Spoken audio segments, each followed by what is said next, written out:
Bayangin kamu punya tabungan kecil di bank, terus tiba-tiba pemerintah tahu kamu beli sepatu online, tahu kamu dapat transfer dari teman, bahkan tahu kamu beli tahu crispy di GoFood. Gimana caranya mereka bisa tahu semua itu? Namanya Cortex, sistem pajak baru dari pemerintah Indonesia yang katanya bikin semua jadi lebih mudah. Tapi, apa ya semudah itu? Atau ini sebenarnya alat buat ngintip semua penghasilan rakyat kecil kayak kita? Ya sudah, aku ceritain.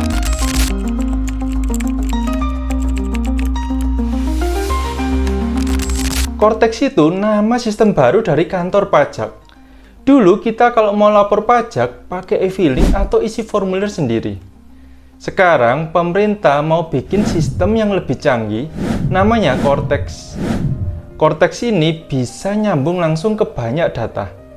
Misalnya, data dari bank, data belanja online, data gaji dari kantor, bahkan nanti bisa nyambung ke aplikasi-aplikasi keuangan. Jadi, kalau kamu mau beli sesuatu, dapat penghasilan, transfer uang, semua itu bisa masuk ke sistem Cortex secara otomatis.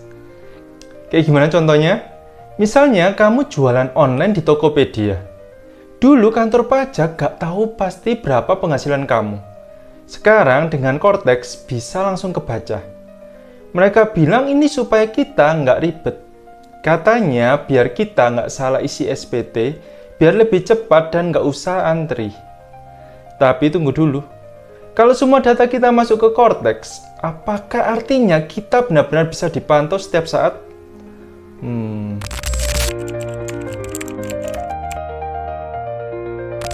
Sekarang pertanyaannya, siapa aja sih yang wajib pakai Cortex ini? Jawabannya ya semua orang. Tapi bertahap. Di tahun 2024 ini yang mulai duluan adalah perusahaan besar dan wajib pajak elit.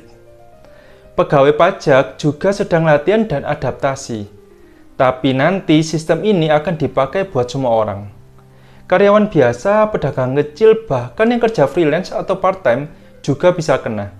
Karena sistem ini otomatis dan real time.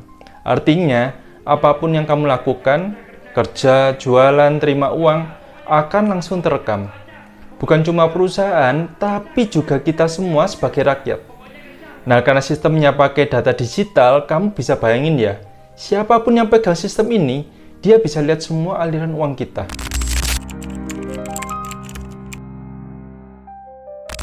Ini beda banget. Dulu kantor pajak nunggu kamu jujur. Sekarang, mereka tahu duluan bahkan sebelum kamu isi.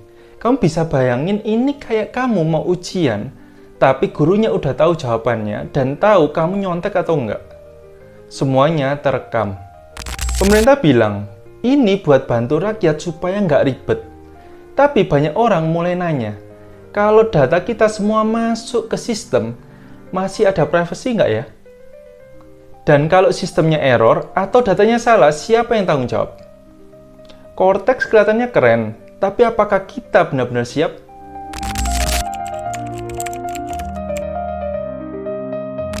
Jadi kenapa sih pemerintah bikin Cortex? Jawabannya ada dua. Pertama, supaya lebih gampang. Kita nggak usah ketik-ketik ribet lagi. Sistem akan isi otomatis. Kedua, supaya negara dapat pajak lebih banyak.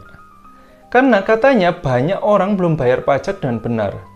Coba dengerin ini. Indonesia punya target tax ratio sampai 15%. Artinya dari semua uang yang beredar di Indonesia, 15% nih harus masuk ke kas negara. Sekarang baru 9% aja. Jadi pemerintah mau naikkan angka itu. Caranya, ya salah satunya pakai Cortex ini. Tapi ingat ya, kalau sistemnya makin canggih, maka yang salah lapor, yang telat bayar, atau yang lupa input juga bisa langsung kena sanksi.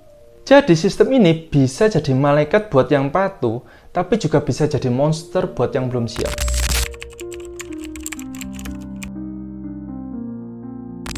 Oke, sekarang kita bahas Cortex itu bagus atau jelek. Jawaban yang jujur ya, dua-duanya. Sisi positifnya, sistem jadi lebih cepat dan transparan, pegawai pajak nggak bisa main-main kayak dulu lagi. Terus yang ketiga, kita bisa tahu berapa pajak yang harus dibayar dengan jelas. Jadi kita nggak perlu ribet-ribet ngisi lagi. Jadi kita akan dibantu secara sistem, secara otomatis. Tapi sisi negatifnya, semua data kita masuk ke sistem, Jadi bisa disalahgunakan kalau nggak diawasi. Banyak orang yang belum ngerti cara pakainya juga. Terus UMKM pedagang kecil, orang tua bisa bingung.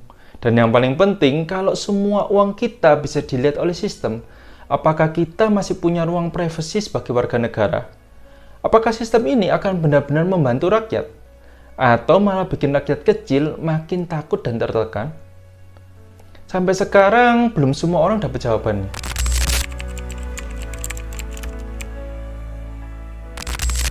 Friends, tapi Indonesia bukan satu-satunya loh yang pakai sistem kayak Cortex.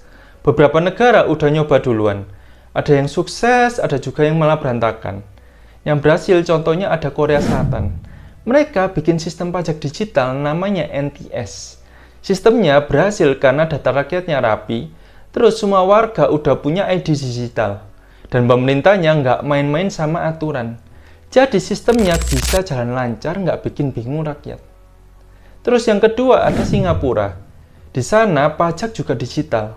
Tapi kenapa sukses? Karena penduduknya dikasih edukasi dari awal. Sistemnya gampang dipakai dan pemerintahnya transparan. Warganya jadi percaya sama sistemnya. Yang gagal juga ada Argentina dan Venezuela. Mereka juga mau sistem canggih, tapi datanya acak-acakan. Banyak pejabat yang korupsi dan sistem sering error. Akibatnya, rakyat jadi bingung, stres, dan malah takut bayar pajak.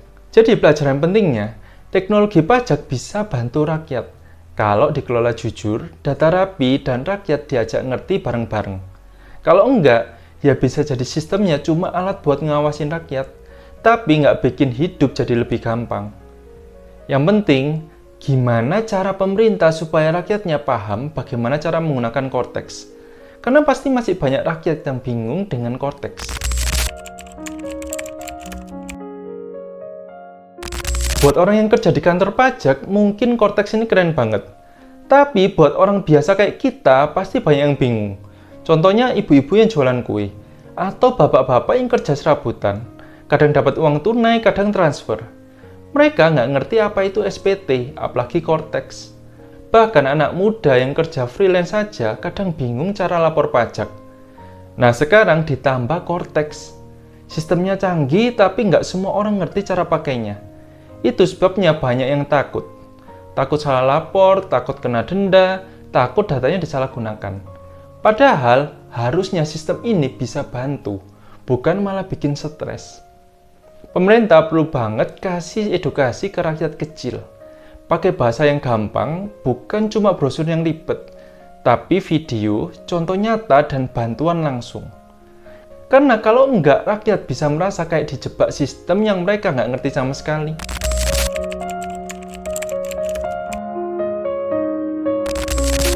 Sekarang pertanyaannya, kita harus ngapain?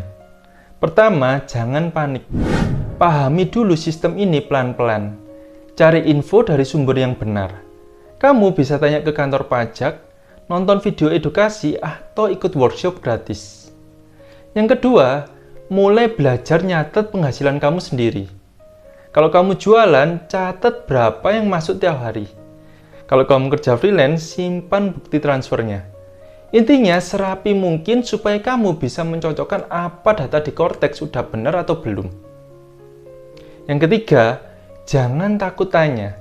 Kalau kamu nggak ngerti cara isi SPT atau bingung sama sistem baru ini, tanya aja. Lebih baik tanya sekarang daripada nanti kena denda. Dan terakhir, kita sebagai rakyat juga punya hak. Kita berhak tahu kemana pajak kita dipakai. Kita berhak minta pemerintah terbuka dan adil. Jadi yuk pelan-pelan kita ngerti bareng-bareng. Bukan cuma biar nggak kena pajak lebih, tapi biar kita juga ngerti. Sistem ini punya dampak besar buat masa depan kita semua.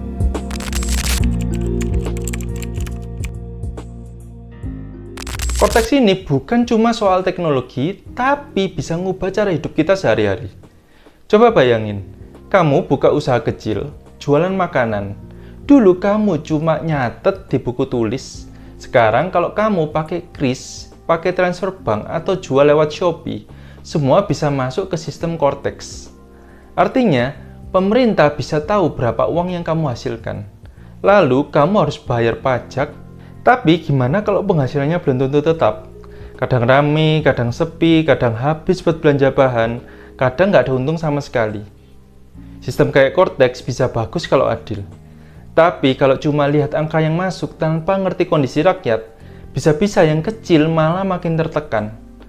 Terus, gimana dengan anak muda yang kerja freelance?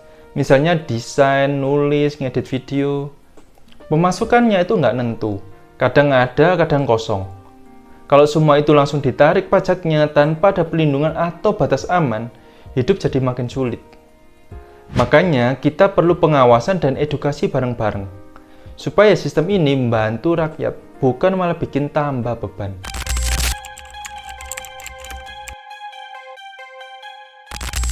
Cortex memang terlihat keren, tapi di balik teknologi yang hebat, selalu ada pertanyaan tentang siapa yang mengendalikan. Apakah ini sistem yang akan bikin pajak lebih adil? Atau ini awal dari pengawasan total keuangan rakyat? Dan apakah kita rakyat biasa siap menghadapi sistem seperti ini? Itu yang akan kita bahas di video berikutnya. Karena di sana kita akan bahas sejarah pajak Indonesia dan gimana kekuasaan kita berubah hanya lewat satu sistem yang kelihatan teknis ini. Seperti biasa friends, jangan lupa buat klik like, share, dan subscribe channel ini ya.